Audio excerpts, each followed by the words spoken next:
les femmes, on a envie de raconter des histoires. On voit arriver dans les équipes de cinéma des femmes qui se sont dit mais le son ça m'intéresse, il y a des cadreuses, il y a des directrices de photographie. Offrir au monde tous ces récits manquants, toutes ces femmes, toutes nos mères, toutes ces femmes noires qui n'ont pas eu la parole. Il y a des filles à la régie, à l'administration. Et puis ensuite, elles ont été aussi souvent filmées par des hommes. Donc là, on ouvre une nouvelle page. Notre silence ne nous protégera pas. Et j'ai envie de dire ce soir que nous ne nous tairons plus. Vous n'y avez sûrement pas échappé ces derniers mois. Hurlevent, la dernière adaptation cinématographique du roman d'Emily Brontë, a fait l'objet d'un matraquage publicitaire digne des plus grandes productions hollywoodiennes. Un duo d'acteurs au glamour inégalable, Margot Robbie et Jacob Elordi, une composition musicale pop signée Charli XCX qu'on a entendue à toutes les sauces sur les réseaux sociaux, et une réalisatrice, Emerald Fennell, déjà repérée avec Promising Young Woman et Saltburn, qui annonce réaliser une relecture moderne et personnelle de l'ouvrage. Des choix hautement polémiques qui ont culminé avec les premières bandes annonces du film, aux images sulfureuses et chargées d'érotisme sadomasochiste, qui en ont fait souffler plus d'une. 50 Shades of Emily Brontë selon certaines, un doigt d'honneur au livre d'origine selon d'autres, et surtout un étranglement collectif devant la tagline « La plus grande histoire d'amour jamais racontée ». Bref, cette nouvelle adaptation des Hauts de Hurlevent, en salle ce mercredi 11 février pour la Saint-Valentin, clin d'œil, soulève les passions, mais pas forcément les bonnes. On écoute. What should you do, Heathcliff? If you were rich?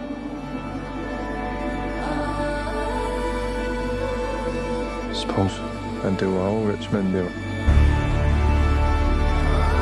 Live in a big house. And be cruel to my servants. Take a wife. A wife? What wife? Heathcliff. You're not enough. Not for her. Pour en parler aujourd'hui, je suis entourée d'Enora Abri. Hello. Et Diane Lestage. Bonjour. On a vu le film tout ensemble et on a beaucoup de choses à dire. Alors, je l'ai dit en introduction, on va revenir là-dessus pendant tout l'épisode. Cette version 2026 des Hauts de Hurlevent est présentée comme une réinterprétation personnelle du livre à travers les yeux de réalisatrice, donc on va pas forcément passer au peigne fin toutes les différences entre le livre d'origine et cette adaptation. Mais il est quand même nécessaire de faire un petit rappel du matériau source. Les Hauts de Hurlevent, c'est donc le seul roman de l'autrice anglaise Emily Brontë, publié en 1847. Un roman donc à l'atmosphère très glaciale qui se déroule dans les Landes désolées du Yorkshire en Angleterre. Le livre raconte l'histoire d'amour contrarié entre la jeune Catherine Earnshaw et Heathcliff, un orphelin adopté par le père de Catherine. Celle-ci va faire un mariage de raison avec Edgar Linton, qui est un voisin très riche, suite à quoi Heathcliff va disparaître et revenir plusieurs années plus tard, devenu lui aussi mystérieusement riche. Il va y avoir donc tout un déchirement amoureux de Catherine entre son mari et Heathcliff qui va aggraver sa santé et Catherine va finir par mourir. Alors, il faut savoir que la grande majorité des films s'arrêtent là, donc à la mort de Catherine et au désespoir de Heathcliff, mais il y a une suite, en fait toute une deuxième moitié du roman, qui va s'attarder sur le personnage de Heathcliff, qui va planifier toute une vengeance atroce sur toute la génération suivante, donc à la fois sur son propre fils et sur la fille que Catherine aura eue avec son mari. En réalité, tout le roman des Hauts de Hurlevent raconte une histoire qui dure sur 40 ans et qui va vraiment raconter des personnages atroces et une histoire de vengeance assez cruelle en fait sur toute une génération. Mais on va y revenir, c'est des éléments qui dénaturent beaucoup le côté très romantique de Heathcliff qui a été très représenté dans toutes ces adaptations cinématographiques, donc c'est généralement assez peu présent au cinéma. On va s'attaquer donc à cette nouvelle adaptation, mais avant ça, il faut qu'on parle de sa réalisatrice, Emerald Fennell, et aussi de la collaboration de longue date qu'elle a eue avec Margot Robbie. Enora, est-ce que tu peux nous en parler ? Alors, Emerald Fennell, elle a plusieurs casquettes, parce qu'elle est réalisatrice, actrice, écrivaine, et aussi d'origine britannique. Ce n'a pas grand rapport, mais bon quand même. Elle a démarré sa carrière en tant qu'actrice avec des petits rôles comme dans Mr. Nice, Anna Karenine. Vous avez aussi pu l'apercevoir dans la série The Crown, où elle joue le rôle de Camilla. Mais ce qui nous intéresse ici, c'est sa carrière en tant que scénariste et réalisatrice. Et celle-ci a démarré très fort en 2020 avec Promising Young Woman, pour lequel elle a décroché l'Oscar du meilleur scénario. D'ailleurs, on peut noter que c'est aussi le début de sa collaboration avec Margot Robbie, puisque Margot Robbie est la productrice des 3 films de la réalisatrice Emerald Fennell. Bref, dans Promising Young Woman, celle-ci mettait en scène une femme nommée Cassie, incarnée par Carey Mulligan, qui a un plan bien ficelé pour remettre les hommes à leur place. C'est-à-dire que quand elle sort en boîte de nuit, elle fait croire qu'elle est ivre, et celui qui a eu l'idée, malheureusement bien trop fréquente, de la ramener chez lui pour en profiter, a le droit à une bonne leçon. Déjà avec ce premier film, Emerald Fennell, elle impose son style. Une esthétique assez pop, un rythme volontairement soutenu et surtout un certain goût pour, dirons-nous, les effets un peu chocs, que ce soit au niveau de la violence ou du sexe, mais cela reste tout de même assez lissé parce qu'il ne faut quand même pas vraiment trop choquer le bourgeois non plus. Tous ces éléments, Emerald Fennell va les reprendre et les multiplier fois 10 000 dans son deuxième film Saltburn avec Jacob Elordi et Barry Keoghan. Bon, alors soyons clairs, c'est une sorte de Monsieur Ripley avec un étudiant un peu fauché qui s'introduit peu à peu dans la famille d'un étudiant bien plus aisé et noue avec lui une relation d'attirance moyennement assumée, le tout saupoudré de scènes de sexe au mieux inutiles, au pire franchement dérangeantes, avec des couleurs brillantes à s'en péter la rétine et des musiques poussive va vous en boucher les esgourdes. On se souvient d'ailleurs encore de la fameuse scène du bain de Saltburn. Oui, tout à fait. C'est ici donc que se dessine un peu l'ambivalence de la filmographie d'Emerald Fennell, car que ce soit pour Promising Young Woman, Saltburn ou Hurlevent, dont on va parler plus en détail évidemment tout à l'heure, il y a une volonté de séduire, de divertir, de faire des œuvres grand public qui vont attirer des tas de petits curieux, car elles sont marketées comme sulfureuses ou subversives. Cependant, la réalisatrice joue quand même avec des sujets de fond assez lourds, que ce soit les violences faites aux femmes dans Promising Young Woman ou les enjeux de lutte des classes dans Saltburn. Alors parfois, avec les bons dosages, la mayonnaise peut prendre ou se transformer en une triste et problématique vinaigrette qui n'accompagnerait même pas le plus pauvre des surémis. On va voir si le comité de rédaction de Sorociné valide cette métaphore filée. Alors justement, voyons voir, pour vous, est-ce que le mélange du coup a pris dans Hurlevent ou pas ? Bonne question. Pour toi, Diane, par exemple, est-ce que cette version réactualisée de Hurlevent marche pour toi ? Comment enchaîner après cette belle métaphore filée ? Eh bien, je vais répondre à la négative. C'est un grand nom. En fait, pendant tout le film, je pensais à un article paru récemment. Un article de Muriel Joudet, qui est critique de cinéma, qui a écrit pour le site Hors Série, qui s'appelle Le Capital Gaze, stade suprême de la star, et qui met en parallèle le fait qu'aujourd'hui beaucoup de films ressemblent à des publicités, et les stars accompagnent ça, donc tous les acteurs, les actrices, et qui donnent de moins en moins bien la réplique à leurs partenaires, et plus ils vont plus servir à vendre des objets, que ce soit des objets d'intérieur, ou des vêtements, ou des parfums, ou des marques de café. Donc voilà, c'est un peu ce qui se passe depuis plusieurs années dans le cinéma, et notamment dans le cinéma américain et les blockbusters et le cinéma très grand public, sans faire de généralité. Et moi, c'est vraiment ce à quoi j'ai assisté en voyant Hurlevent, et pendant tout le film, j'étais là, genre, mais je vois pas l'intérêt d'oublier le fond, en fait, du roman pour nous montrer une pub avec de la musique très pompière de Charlie XX, mais j'ai absolument rien contre elle, mais je trouve que ça alourdit totalement encore plus le propos, et que c'était vraiment un film d'esthétisme plus qu'un film qui nous raconte une histoire qui est censée être, d'après eux, l'histoire d'amour du siècle. Le Roméo et Juliette de notre génération, selon les affiches placardées un petit peu partout. Mais c'est comme tout, Roméo et Juliette, c'est une histoire très simple qui a été refaite à toutes les sauces, et en fait il y a des très bonnes adaptations de Roméo et Juliette, il y a des très mauvaises. Ça dépend en fait par quel biais tu prends ces histoires-là, qui sont des mythes comme Don Juan ou comme tous les plus grands mythes de notre littérature. Oui, on va tout de suite s'attaquer à la forme finale du film. Justement, on s'est beaucoup attardé sur la promotion très lourde qui a été faite, notamment qui a énormément appuyé l'alchimie entre son duo d'acteurs principal, ce côté très appuyé, très pop, avec à la fois l'imagerie très chargée, la musique de Charlie XCX qui a composé l'intégralité de la BO du film. Hurlevent, ça ne vous aura peut-être pas échappé, le film est présenté avec des guillemets, ce qui a suscité beaucoup de théories sur justement le pourquoi de ces guillemets et qu'est-ce qui justifie cet usage par rapport à la démarche d'adaptation d'Emerald Fennell. La réalisatrice elle-même a beaucoup justifié cet usage dans le sens où elle affirme beaucoup que la version de Hurlevent qu'elle propose, c'est sa propre réinterprétation personnelle du livre. Elle dit beaucoup à propos de ce film que c'est vraiment l'interprétation qu'elle s'en est faite quand elle a lu le livre à 14 ans, de cette idée très romancée d'une histoire d'amour très sombre, et que c'est vraiment ça qu'elle a voulu retranscrire en tout cas dans cette adaptation.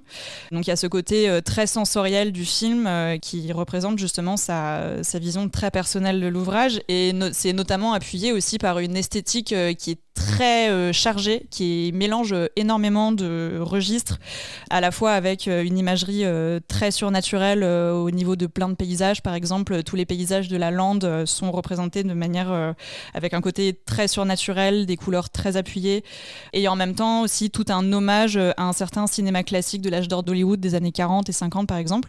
Et Nora, qu'est-ce qu'on en pense de cette esthétique ? Alors cette esthétique, elle aurait pu être bien, malheureusement elle manque de parti pris, c'est-à-dire qu'on arrive effectivement au départ avec une image qui est assez travaillée, assez chaude d'ailleurs, curieusement, qui pourrait paraître assez naturaliste pour un film qui représente cette époque-là, et plus le film avance, plus on glisse, puis là on arrive effectivement sur une esthétique beaucoup plus travaillée si j'ose dire, mais en fait... En même temps, on a l'impression que c'est fait de carton-pâte. En même temps, on a l'impression qu'on arrive vers du conte. On glisse de plus en plus. La référence a pas mal tourné vers une esthétique à la pauvre créature, qui en plus utilise beaucoup de symboles. C'est-à-dire que par exemple, il y a une image dans le film pour représenter l'alcoolisme du père de Cathy. On va voir un mur rempli de bouteilles. Enfin, des choses comme ça qu'il n'y a pas en fait une heure plus tôt. Ce qui est très dommage. C'est-à-dire qu'on a l'impression qu'elle n'a pas su faire de choix dans son esthétique, sachant que la première version était peut-être plus classique, mais pour moi fonctionnait beaucoup mieux. Parce que c'est-à-dire qu'on arrive sur cette lande qui est filmée avec voilà, quand même beaucoup de lumière, un très beau soleil, et en même temps on a la maison de Cathy qui est tout en... Je sais même pas quelle matière c'est, mais tout en noir, très lisse, qui donne quand même un côté légèrement étrange, mais mis par pointe. Et plus ça va, plus, bah là je suis un peu désolée, mais on arrive dans Barbieland, quoi. Alors je ne sais pas si c'est lié au travail des deux femmes qui ont travaillé dessus, donc c'est-à-dire la chef décoratrice Suzanne Davis ou la chef des costumes qui a également travaillé sur Barbie, Jacqueline Duran. Mais je pense surtout que c'est un manque de parti pris de la part de la réalisatrice, surtout. Je suis assez d'accord, je trouve qu'il y a un gros problème juste de mélange sans grande cohérence pour le coup. J'ai trouvé ça assez dommage. Moi, concrètement, j'ai quand même été très irritée par le film dès le début. On parlera un petit peu plus tard de ces séquences d'ouverture. Mais alors, juste pour revenir globalement, le film se scinde en deux parties. En fait, on a d'abord tout ce qui se passe dans le domaine des Earnshaw, donc techniquement la maison des Hauts de Hurlevent, qui est cette espèce de maison très délabrée, qui est vraiment nichée au creux d'une sorte de cuve de montagne. Enfin, c'est quelque chose, pour le coup, j'ai trouvé ça assez réussi, ce décor très très surréaliste, où je trouvais qu'il y avait un vrai parti pris pour le coup sur ce côté très onirique, mais d'un onirisme assez noir, assez effrayant. Donc toute la première partie du film s'ancre dans ce décor-là, et ensuite à partir du moment où donc Catherine épouse donc son voisin Edgar Linton, qui lui est vraiment d'une famille très aisée, et on change radicalement de décor, on est sur un paysage beaucoup plus maîtrisé, beaucoup plus plat, tout est carré, etc. Et elle s'installe du coup à son domicile, qui a ce côté très maison de poupée, quoi. Maison de poupée gigantesque, mais avec effectivement... on sent qu'il y a beaucoup de temps qui a été passé et beaucoup d'argent qui a été mis dans un décor extrêmement travaillé, avec... tout est très chargé, il y a des détails partout, des détails assez grotesques, et effectivement très... Une grosse volonté de décalage, surtout qu'on n'avait pas au départ. Là, elle veut vraiment nous montrer, je modernise l'œuvre, je fais une robe en cuir, on arrive dans un côté contemporain. Enfin, on sent limite qu'il y a la réalisatrice derrière qui nous fait regardez, cher spectateur, je suis moderne. Enfin, il y a un peu de ça qu'il n'y avait pas dans la première partie du film. Mais effectivement, il y a un mélange de tout un tas d'inspirations, mais qui du coup a plus un effet grand bazar pour moi que vraiment d'une cohérence globale, je trouve. Diane ? Et le pire, c'est qu'elle nous le dit. C'est-à-dire que quand le personnage de Catherine se marie, elle arrive dans la maison du coup de son mari, qui est très colorée, très pop, et le personnage d'Isabella, qui dans le film est la pupille de son mari, qui dans le livre est la sœur de Linton, ça, qui est un personnage un petit peu baroque, qui a je pense sur le spectre autistique, qui a créé une maison de poupée dans laquelle elle va insérer le personnage de Margot Robbie, et en fait on comprend qu'on rentre dans cette maison de poupée, et du coup que les personnages deviennent des sortes de marionnettes et de pantins, ce qui déjà dénature complètement. Encore une fois, je demande pas à avoir des adaptations linéaires des romans, et j'aime bien aussi qu'on aille très loin dans les adaptations, mais là pour moi, c'est-à-dire que ça rejoint ce que je disais, on vide vraiment de la substance pour en faire un show de marionnettes, un show visuel dénaturé, où effectivement effectivement, j'ai eu l'impression de voir un crossover entre les derniers films de Lanthimos, Pauvre créature et The Favourite, pour moi, enfin plutôt dans cet univers-là, très baroque, où voilà la manière de jouer, je trouve que Margot Robbie joue un peu comme Emma Stone dans ces films-là, très poupée en fait, qui elle aussi donc a joué une poupée dans Barbie, comme tu disais, Nora. Ajouté à la mise en scène de Tim Burton, à quelque chose de très comme ça grotesque à la Tim Burton, comme on a pu voir dans Alice au Pays des Merveilles, slash d'autres choses. Enfin, j'ai l'impression de voir en plus un mélange de films très contemporains qui en plus aussi dénature, je trouve, parce que tu peux apporter d'autres choses, d'autres références cinématographiques. Je trouve qu'il y a vraiment l'idée de s'inscrire dans une référence pop culture, de mâcher le travail, d'en faire une production finalement très Netflix pour le cinéma. Mais voilà, moi c'est vraiment ce à quoi j'ai été confrontée pendant toute la durée du film. Et puis qui ne raconte pas grand chose non plus à mon sens, et frise plus l'effet justement de catalogage, un peu ce qui rejoint aussi ce que tu disais, Diane, sur cet effet du fait qu'on est de plus en plus paumé parfois entre est-ce qu'on est en train de regarder un film ou un catalogue de mode, et dans la même veine, je voulais aussi revenir justement sur tous les costumes qui ont été faits, parce que ça a été aussi un énorme point de tout le matraquage publicitaire qui a été fait sur le film. J'insiste là-dessus, mais parce que vraiment, ça a été quand même quelque chose d'assez omniprésent, en tout cas ces derniers mois.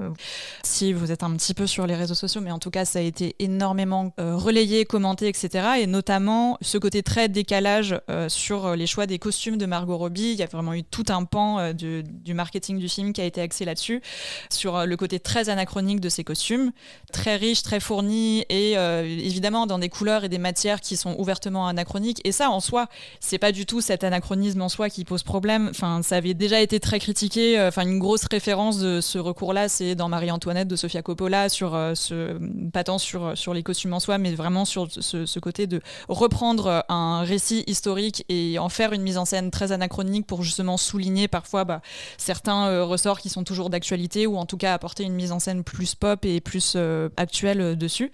Sauf que là, en l'occurrence, non seulement, à ma connaissance, tout cet étalage de costumes-là de Margot Robbie ne raconte pas grand-chose, mais surtout, encore une fois, on sent qu'il y a un étalage d'argent, de travail, pour des scènes qui durent vraiment 2 secondes. Et c'est ça qui est très décevant. Ça revient aussi à ce que disait Diane sur cette esthétique du clip, c'est qu'on n'a même pas le temps de voir des choses, parce qu'il y a aussi ce montage qui est ultra rapide, qui donne cette impression de clip.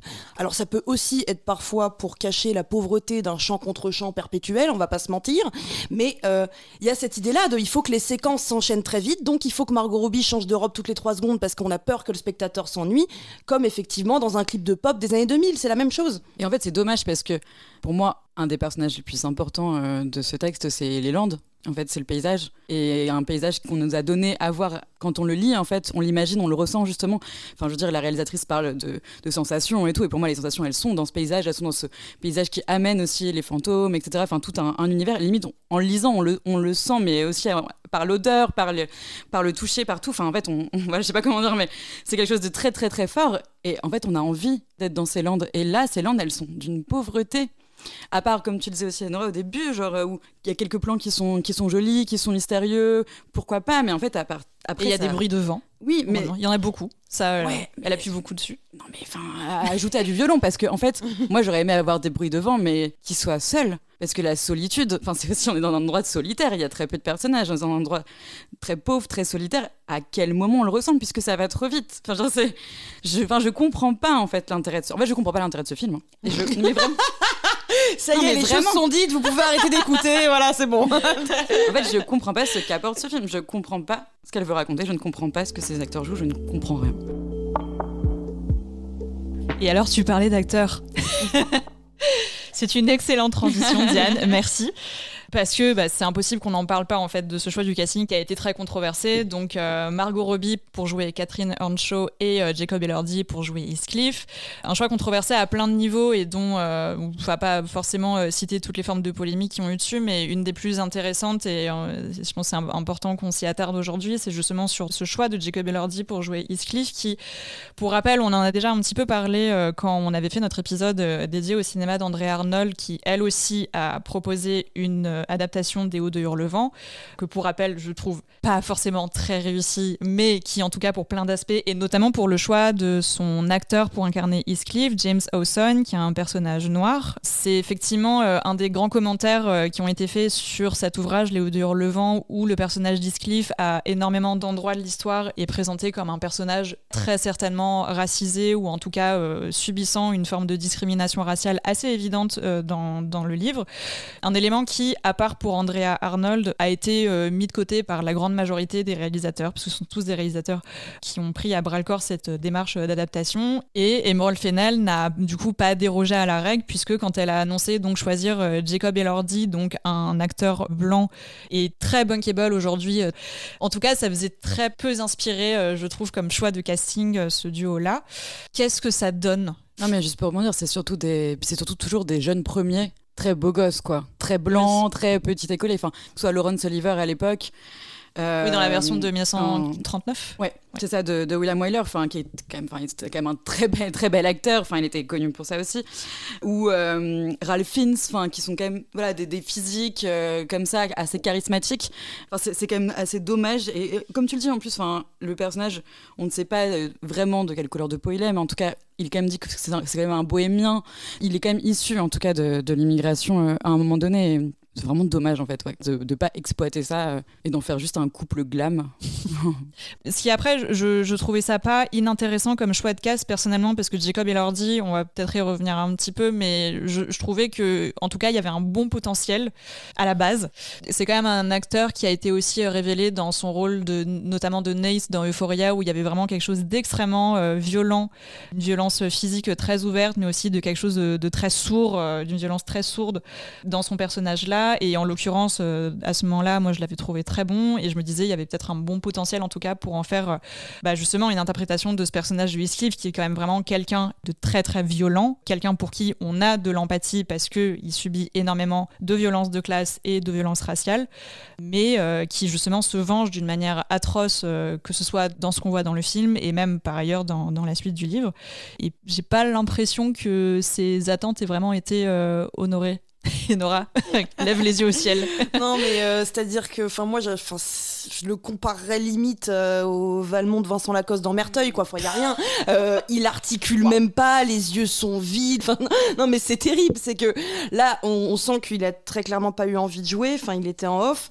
Et non, mais je suis désolée, il joue comme une moule. Je suis d'accord. J'ai l'impression qu'on a oublié de lui dire qu'il fallait jouer. Voilà, je pense qu'il avait pas bien compris.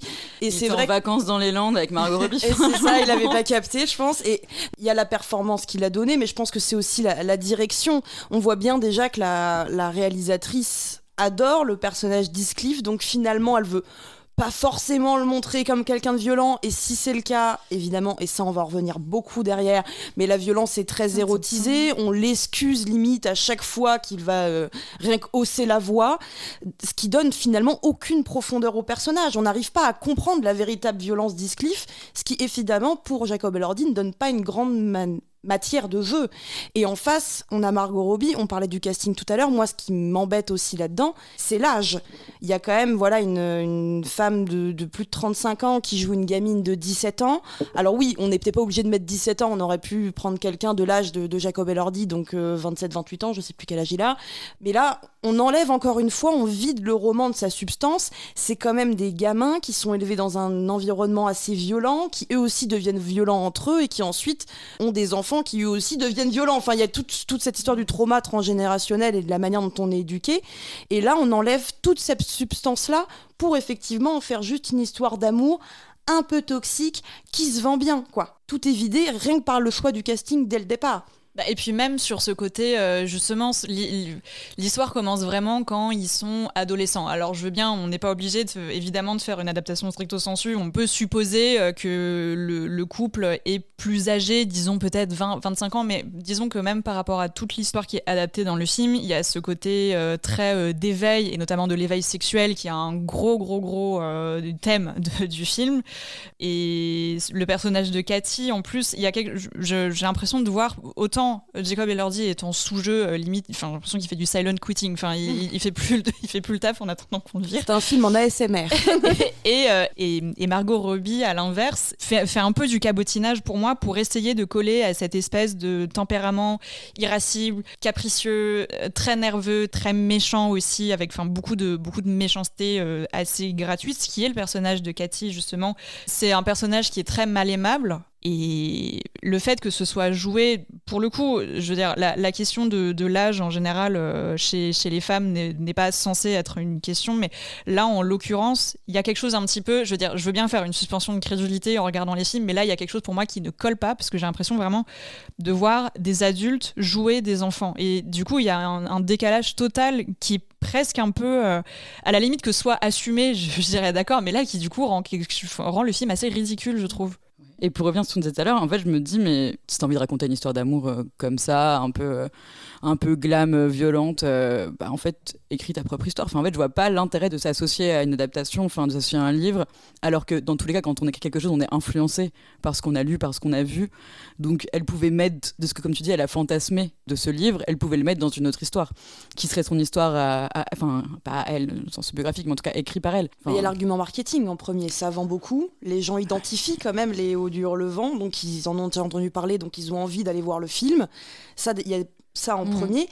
Et sachant que là, ce qui est aussi un petit peu intéressant, c'est qu'elle parle du fait donc, que c'est son interprétation, c'est comme ça qu'elle a vu le livre.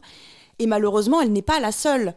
C'est pas la première fois que j'entends des gens décrire Les Hauts du Hurlevent comme une grande histoire d'amour. Et une histoire d'amour un peu toxique, un peu contrariée, limite l'ancêtre de la dark romance. Malheureusement, il y a pas mal de gens qui la voient comme ça et qui ne sont du coup pas étonnés par ce qu'elle nous présente maintenant et qui ont d'autant plus envie d'aller le voir. Niveau marketing, ça fonctionne très bien. Mais après, la question qu'il faut se poser, c'est pourquoi ce roman-là a-t-il cette image depuis autant de temps ? Parce que même moi, la première fois que j'en ai entendu parler, c'était de cette manière-là aussi, avant de le lire et d'être assez surprise d'ailleurs. Oui, et puis sachant que Emerald Fennell, pour le coup, n'est pas du tout la première à avoir fait cette réinterprétation de Hurlevent comme étant une grande histoire d'amour. Depuis toujours, en tout cas depuis que les adaptations cinématographiques existent. Et tu mentionnais notamment, Diane, la version de 1939 de William Wyler, et qui avait déjà, elle, à ce moment-là, été décriée pour présenter une version très très romantisée de l'ouvrage d'Emily Brontë. Donc je pense qu'on peut lui reprocher plein de choses au niveau de la réalisation de ce film, mais en tout cas, ce n'est pas du tout la seule, au contraire, à avoir eu recours à cette romantisation justement de cet ouvrage-là, qui, on l'a beaucoup dit, mais vraiment aussi un film qui parle très ouvertement de violence de classe, de violence transgénérationnelle, de violence sexuelle aussi.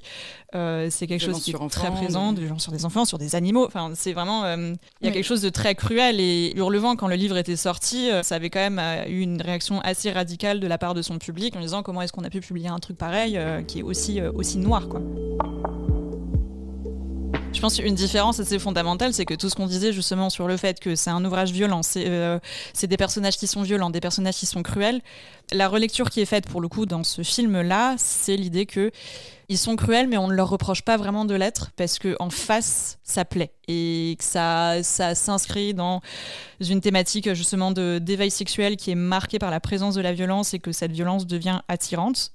À ce titre, je voulais juste revenir, je l'avais mentionné un petit peu tout à l'heure, mais sur la scène d'ouverture du film, sur cette question du lien entre l'amour, la mort et la violence, parce que, donc là on va vraiment rentrer en détail dans les scènes du film, mais Hurlevent, le film d'Emerald Fennell, s'ouvre sur une exécution en place publique d'un homme qui est pendu et vu donc à travers les yeux d'un enfant qui, on comprendra plus tard, est Heathcliff avant d'être recueilli par le père Earnshaw.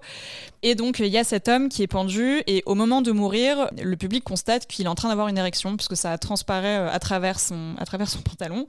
Et la scène se termine comme ça. Enfin voilà, on suit ensuite cet enfant, on comprend que c'est Heathcliff et ensuite on rentre vraiment dans le vif de l'histoire.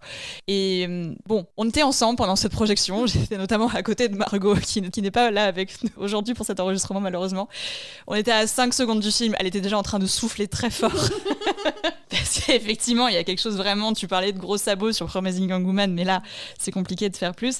Mais justement, sur ce côté un peu, c'est Eros et Thanatos, c'est le sexe et la mort qui se mélangent dans une même étreinte.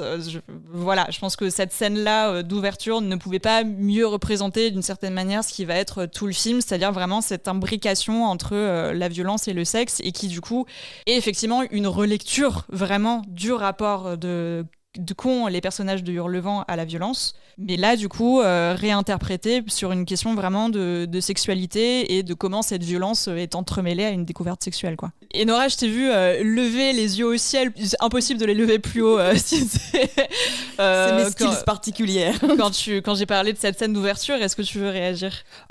J'ai pas forcément été fondamentalement surprise par cette scène d'ouverture, connaissant le cinéma de la réalisatrice, mais c'est vrai qu'elle en fait des tonnes dès les premiers plans, c'est-à-dire qu'en plus, avant même qu'on ne puisse apercevoir ce fameux pendu, au départ l'écran est noir, on n'entend que le son, et c'est fait exprès pour qu'on imagine quelqu'un, alors soit en train de copuler sur une chaise ou en train de se masturber sur une chaise, étant donné qu'en plus on connaît l'amour d'Emerald Fennell pour les masturbations. Oui, il y a un mélange de bruit de respiration et de grincement de bois. C'est ça, avant qu'on se rende compte que c'est effectivement un homme pendu, donc on voit en plus l'érection et l'éjaculation en plus à un moment, et ensuite un zoom sur le public qui regarde, qui aussi commence à avoir des relations sexuelles, etc. C'était beaucoup, faut bien le dire, c'était beaucoup trop. D'ailleurs, je pense que cette scène d'exécution n'existe même pas dans le roman. Ah non, pas du tout. Surtout qu'en plus, elle nous fait une scène de foule, et derrière, ils sont tout seuls pendant toute la durée du film, alors qu'on a l'impression qu'il y a un village énorme jusqu'à côté d'eux, en tout cas au départ, dont elle se débarrasse très vite. Et bien évidemment, si on mettait ces 3 premières minutes de côté, le problème, c'est toute la représentation de la sexualité qui vient derrière. Donc que ce soit l'éveil sexuel de Cathy qui passe par le fait de regarder certains de ses serviteurs de la maison avoir une relation BDSM, et ce qui ensuite nous amène encore à une scène donc de masturbation, parce qu'il en manquait une. J'ai trouvé que dans tout le film, déjà c'était hyper poussif, mais en même temps, c'est encore une fois un manque de parti pris, parce qu'elle veut faire un film sulfureux, mais qu'il ne l'est pas du tout, parce que quand on voit la manière dont sont filmées les relations entre Cathy et Heathcliff, ils sont tout habillés, ils se roulent dans de l'herbe mouillée, super. Je veux dire, c'est quand même pas très sulfureux, et en même temps, elle en fait des caisses, donc on se tape 10 minutes de ça, c'est hyper long. Et surtout derrière, et là pour moi c'est quand même le plus gros faux pas du film, mais je pense que Mariana et Diane ont toutes les deux très envie de parler de ça, mais c'est comment ils ont montré la relation entre Heathcliff et alors comment elle s'appelle déjà ? Isabelle, donc qui est la sœur la sœur ou la pupille, ça dépend de la version, de Monsieur Linton, qui normalement est quand même dans le livre une histoire de violence conjugale, et qui là nous est carrément montrée sous l'angle d'une relation consentie BDSM, quoi. Oui, une des principales réactions qu'on a eues à la sortie du film, et notamment toi Diane, c'est sur toute cette idée de romantiser la violence, qui est le principal souci de ce film, et qui a déjà, on n'a d'ailleurs pas attendu la sortie de Hurlevent pour qu'il y ait déjà justement tout un tas d'analyses qui soient faites là-dessus, puisque Léo de Hurlevent a une fanbase quand même assez conséquente, et justement sur le fait que déjà le marketing appuyait beaucoup sur ce côté histoire d'amour intemporel, Roméo et Juliette, etc., alors qu'on l'a déjà beaucoup dit, Léo de Hurlevent, sur la question notamment de la violence de Heathcliff sur son entourage, mais aussi même sur la relation directe entre Catherine et Heathcliff, est une relation qui est très violente, qui est très... on utilise aujourd'hui beaucoup le terme de toxicité. Il y a une forme d'anachronisme en utilisant ça, mais en tout cas, c'est vraiment quelque chose qui s'y réfère. Donc c'est vrai que jusque-là, déjà, on était tout un peu à se dire oh là là, c'est quand même vraiment un peu compliqué. Et c'est vrai que moi, ce que je pardonne pas à Emerald Fennell, même en mettant de côté le fait qu'on n'a pas à avoir une adaptation vraiment hyper pointilleuse de ce qu'est le livre, on ne demande pas vraiment... Mais pour moi, il y a une vraie trahison, en fait, sur ce remaniement du personnage d'Isabelle, parce que donc, pour rappel, juste pour recontextualiser un petit peu, donc dans la temporalité du livre et du film, donc il y a ce moment où Heathcliff part au moment où Catherine se marie avec son voisin, et il revient des années plus tard, devenu riche, on ne sait pas trop comment, on se doute bien que c'est d'une manière pas très légale, et quand il y a cette espèce de relation entre deux qui reprend, qui par ailleurs est a priori chaste dans le livre, il y a vraiment toute une tension érotique évidemment qui naît entre deux, mais il n'y a pas de sexualité ouverte, ce qui est un abcès que du coup Emerald Fennell décide de crever littéralement en les faisant avoir beaucoup de relations sexuelles pendant le film.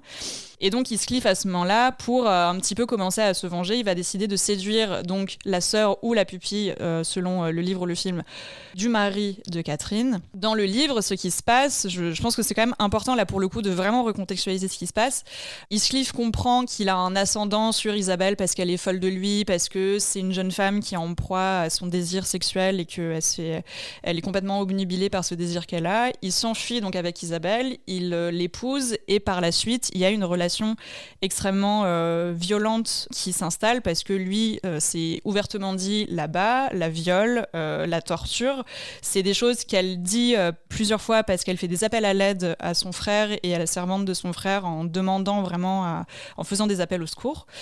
Et dans le film, ce qu'Emerald Fennell choisit de faire, c'est de transformer cette relation extrêmement violente en, comme tu le disais Nora, en relation BDSM, c'est-à-dire qu'il y a un moment où Heathcliff va voir Isabelle Linton quand il est encore logé chez eux et il a cette espèce de scène où il lui dit frontalement « Je vais être horrible avec toi, je vais te traiter très mal parce que tout ce que je veux c'est rendre Catherine folle et je vais passer par toi pour y arriver.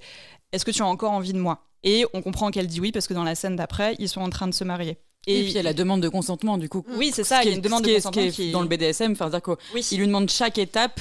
Ouais. Est-ce que tu es encore d'accord ? Est-ce que tu es d'accord ? Est-ce que tu es d'accord à chaque fois ? Ouais. Donc on est vraiment dans un contrat BDSM. Et elle accepte, enfin après évidemment on peut réinterpréter la faiblesse qu'elle a parce qu'elle est folle de lui, comme tu le disais, en fait elle a des pour pulsions. Le spectateur ça le dédouane de toute responsabilité derrière. Donc en fait il peut tout lui faire parce que c'est comme si elle avait signé un contrat et qu'il devient son maître. Et même à partir du moment où c'est acté qu'effectivement il la traite très mal, qu'il la viole, il y a vraiment une scène de viol aussi qui est représentée dans le film, mais qui est aussi représentée de manière, à mes yeux, moi j'ai beaucoup de mal avec cette scène parce qu'elle prend du plaisir à ça alors qu'on est vraiment sur une scène de torture avec une troisième personne qui regarde, etc.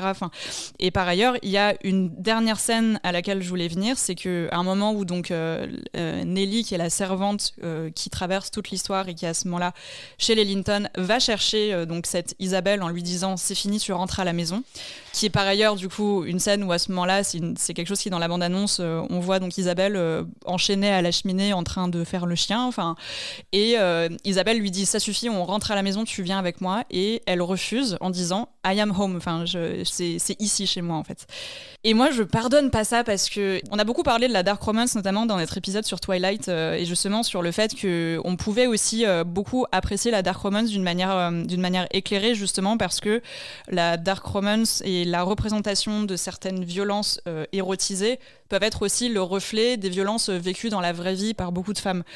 Mais là, en fait, ce qui se passe pour moi, c'est que vraiment, on prend en fait pour le coup un matériau de base qui parle très concrètement de ces violences-là, de viol, de violence conjugale, pour en faire un matériau d'érotisme et d'excitation sexuelle. Et là, moi, pour le coup, je pardonne pas ça. J'ai un gros problème avec toute cette séquence-là. Je sais pas ce que... Non, mais oui, c'est ce qu'on disait tout à l'heure, c'est que du coup, elle va encore plus loin en étant éclairée. Moi, c'est ça qui me perturbe aussi. C'est-à-dire que tout à l'heure, on parlait du romantisme, ou que voilà, toutes les adaptations étaient très romantiques, ce qui n'est pas le cas du livre.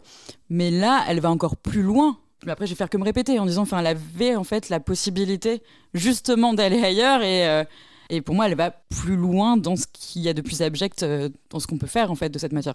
Oui, et puis elle pardonne encore une fois à son personnage masculin. C'est ce que tu disais beaucoup, Enora, c'est qu'on lui pardonne en fait toutes ces violences parce que la personne en face est consentante. Enfin, c'est très bizarre ce remaniement. Il y a aussi la construction du coup par essence du personnage de la sœur qui, alors on la découvre là dans son jardin comme une poupée en train de prendre le thé et de parler de Roméo et Juliette. Ouais. Elle a l'air complètement demeurée. On a l'impression que c'est une enfant de 6 ans. Elle est d'ailleurs habillée avec des petites couettes et tout ça. On en fait vraiment un personnage risible dès le départ. Le but, c'est qu'on en rit et qu'on se moque d'elle et que derrière, on se dit... Alors déjà, oui, elle est consentante, donc ça passe, et en même temps, elle est complètement con-con, donc on s'en fout. Et d'ailleurs, on la voit, donc je crois que c'est d'ailleurs peut-être le dernier moment où on la voit, quand Nellie essaye de la ramener à la maison, derrière ce qui lui arrive, on s'en fout. Enfin, c'est vrai. Non, mais c'est un personnage qui est complètement inexploité, à part par du coup de désirs bizarres, voilà, d'histoire de BDSM, mais sinon, c'est un personnage qui fondamentalement ne sert à rien, qui n'est pas du tout traité, qui ne sert à fouiller aucun sujet. Tu parlais effectivement donc de la scène qui t'avait profondément dérangé, donc de la scène de viol avec Heathcliff et Isabelle. Et Isabelle. Voilà. Et Joseph qui regarde. Justement, c'est ça en fait qui m'a intéressée. C'est encore une référence pour moi, parce que moi, elle m'a sauté aux yeux quand j'ai vu la scène, au moment où du coup Heathcliff demande à son serviteur de rester. Je sais pas si ça vous a frappé. C'est Game of Thrones. C'est Game of Thrones. C'est totalement une référence à Game of Thrones. Oui. Et ça, j'étais en mode, mais on n'en a pas besoin. Oui. Déjà que cette scène, dans Game of Thrones, est totalement discutable. Oui, même plus que discutable. Voilà. Ouais. Mais là, ça n'a aucun sens. On sent qu'elle a vu la saison 5 de Game of Thrones. Mais on n'a pas besoin de voir ça là. Pourquoi ? Et en plus, elle ne l'exploite même pas, cette scène. Elle a aucun écho. Voilà, c'est toujours cette sorte d'entre-deux, de volonté du choc sans y aller jusqu'au bout, comme de volonté d'érotisme en étant d'ailleurs pas vraiment érotique. Oui, en n'étant pas vraiment érotique. Tout est. Je pense que la scène la plus explicite pour moi, finalement, c'est la toute première dont tu parlais. En plus, avec toute cette mise en abîme qui a déjà beaucoup été analysée sur la question du voyeurisme dans la manière de représenter les scènes de sexe. Et là, on a Catherine, littéralement, qui, à travers les lattes du plancher de sa chambre en hauteur, voit son domestique en train d'avoir une relation sexuelle avec une autre domestique. Donc oui, je pense que c'est le seul moment vraiment ouvertement érotique du film. Le reste, effectivement, toute l'exploitation, alors qu'on en a fait des caisses, encore une fois, sur l'alchimie entre Jacob Elordi et Margot Robbie, et c'est pas terminé. C'est-à-dire qu'on a déjà vu 1000 fois, en fait, cette enchaînée de séquences dans n'importe quel film. Et souvent dans le cinéma américain contemporain, où il y a une histoire d'amour, où les personnages vont avoir une passion et du coup vont faire beaucoup l'amour, on va montrer des bouts de scène comme ça qui vont s'enchaîner. Ils font l'amour sur le lit, dans la cuisine, et puis sur le plancher, et puis dans la chambre, et dans la calèche, partout. Et là c'est pareil, c'est là ils font l'amour dans la maison de lui, puis là ils font l'amour dans les Landes, et puis là dans tel endroit. Et en fait on a déjà vu ça 1000 fois, ils sont jamais à poil, ils sont non mais en fait c'est con, mais c'est vrai. Les scènes sont hyper rapides, encore une fois, un montage de clip avec de la grosse musique. Alors voilà. C'est une chorégraphie, c'est un clip, comme tu dis, c'est une chorégraphie. Donc en fait, pourquoi nous vendre quelque chose de hot derrière aussi ? Ça c'est toute une question. Finalement, il y a entre toutes les références qu'elle a, je parle d'une place où vraiment je ne connais pas son cinéma, c'est le premier film que je vois d'elle.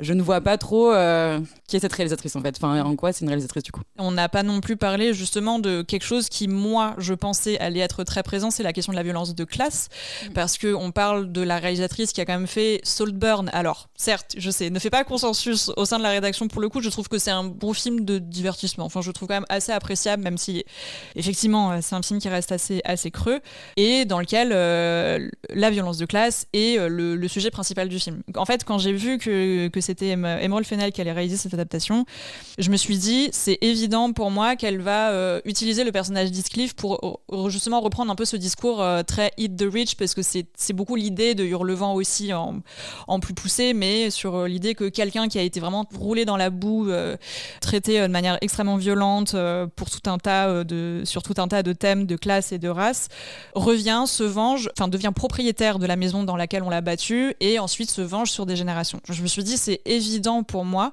qu'elle va justement reprendre ces thématiques-là. Et en fait, pas du tout, alors que j'ai l'impression qu'elle le dit un petit peu dans certaines interviews. Elle dit que justement la question du rapport de classe est quelque chose qui l'a vachement intéressée dans le livre. Et là, vraiment, je l'ai cherché dans le film et je ne l'ai pas vu, parce que vraiment, c'est pas du tout là. Alors que vraiment, c'est une des composantes qui aurait pu être intéressante, je trouve, avec justement son regard de réalisatrice au vu de ses œuvres précédentes, quoi. Vous l'aurez compris, on n'a pas vraiment été conquise par Hurlevent, le dernier film d'Emerald Fennell, en salle donc ce mercredi 11 février pour la Saint-Valentin. Encore une fois, un nouvel élément marketing un petit peu crispant.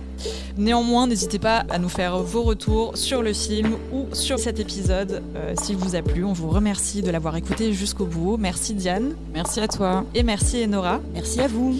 Et on vous encourage également, si vous voulez prolonger un petit peu la réflexion autour de ces thématiques, à écouter nos épisodes, par exemple, sur le film Twilight ou sur la filmographie d'Andrea Arnold. Si cet épisode vous a plu, n'hésitez pas à nous laisser 5 étoiles sur votre plateforme d'écoute préférée et un petit commentaire. Ça nous fait toujours plaisir de lire vos retours. De notre côté, on vous retrouve très bientôt pour un épisode dédié à la saga Scream et à son héritage, à l'occasion de la sortie du nouveau volet de la saga le 25 février. À bientôt!